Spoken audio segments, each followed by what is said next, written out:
মৃত্যুর সময় যদি কেউ আমার কথা স্মরণ করে সে আমার ভাব প্রাপ্ত হয়, আছে কি না এরকম? তবু আমাদের লক্ষ্যটা থাকবে ওই মৃত্যুর সময় তাকে স্মরণ করা। এখন প্রশ্ন করতে পারেন, মৃত্যুর সময় তাকে স্মরণ করলে যদি তাকে পাওয়া যায় তো সারা জীবন সাধন ভজন কেন?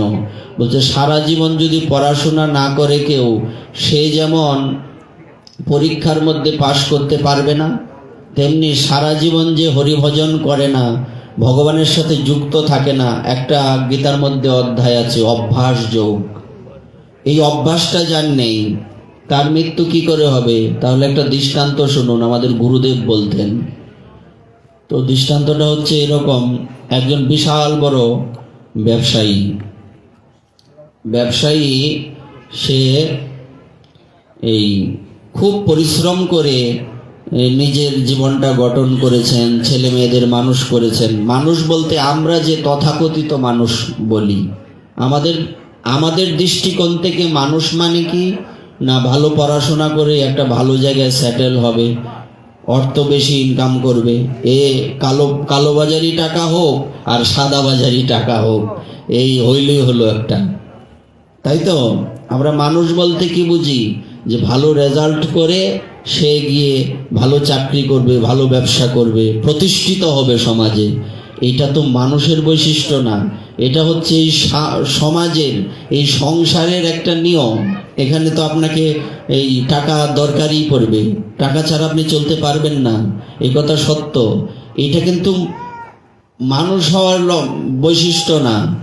আসল বিষয়টা হচ্ছে আমরা সব কি বলে তেলে জলে ঘোলে অম্বলে সব একাকার করে ফেলেছি। যে মানুষের বৈশিষ্ট্য কি, এই সমাজের বৈশিষ্ট্য কি, সমাজে প্রতিষ্ঠিত হতে হলে কি করা উচিত, এটা আর মানুষ হওয়া এক নয়, এটা আমরা গুলিয়ে ফেলেছি।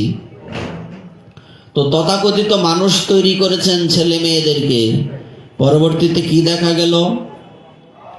উনি যখন মৃত্যুবরণ করবেন তার কিছুদিন আগের থেকে তার, আমরা সবাই জানি, বুকের মধ্যে কফ আটকে গেছে, হয় গড়গড় শব্দ হয়। এবার উনি বিছানায় পড়ে গেছেন, তেমন নড়াচড়া করতে পারেন না। এবার লোকজন আশেপাশে বলছে, দেখ দেখ তোর বাবা। আর লোকজন তো ভালো মন্দ নিয়েই থাকে, আপনি ভালো করলেও আপনার পিছনে লাগবে, মন্দ করলেও আপনার পিছনে লাগবে। ওই দিকে তাকানোর আমাদের সময় নেই। হাতি চলে বাজার মে কুত্তা ভুকে হাজার। হাতি যখন বাজার দিয়ে হাঁটে, কুকুর পিছনে খুব মানে কি বলে, তার চিৎকার চেঁচামেচি করতে থাকুক, হাতির সেদিকে দৃষ্টি দিলে হবে না। কিন্তু এটাও দরকার আছে। আমি কোনো খারাপ কর্ম করলে সমাজের মানুষ যদি বলে এই খারাপ কাজ করলো, তারপরে এটা নিয়ে সমালোচনা হয়, তো আমি আমার জীবনটাকে গঠন করতে পারবো। সমাজের সমালোচকেরও কিন্তু প্রয়োজন আছে। যেমন সরকার থাকতে গেলে সরকারের বিরোধী পক্ষের দরকার আছে, সমালোচনা না হলে তো সব একাকার হয়ে যাবে, তেলে জলে ঘোলে অম্বলে, সব বিপক্ষ কোনো দলই নাই, আমিই সব ভগবান, সমস্যা না? তেমনি সমাজে সমালোচকের দরকার আছে।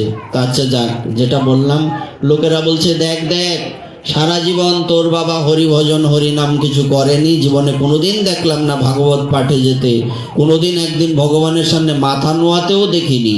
তোর বাবা কথা বন্ধ হয়ে মরবে না তো কোন ব্যক্তি কথা বন্ধ হয়ে মরবে? এই জন্য তো তোর বাবার কথা বন্ধ হয়ে গেছে। ছেলেরা ভাবছে যে আমাদের টাকা পয়সা কিছু কম আছে, যে কোনো মূল্যে আমার বাবাকে হরিবোল বলাবতে ছাড়ব, যে কোনো মূল্যে হোক হরিবোল আমার বাবাকে বলাবই। তো উনি কি করলেন, ওই ছেলেরা মিলে সব এই এক কবিরাজকে ডেকে আনলেন। কবিরাজ বললেন, পুরনো ঘি গরম করে বুকে মালিশ করো, দেখবে যখন কফটা তরল হয়ে যাবে তখন ওই গড়গড় শব্দ করছে তো, এটা বন্ধ হয়ে গিয়ে তার মুখ দিয়ে কথা বেরোবে, যেই কথা সেই কাজ। তখন এই বুকের মধ্যে ঘষতে ঘষতে কফটা যখন তরল হয়েছে, তখন হা হা হা এই হরিবোল বলবে, হা হা হা হরিবোল বলবে, আরো মালিশ করো।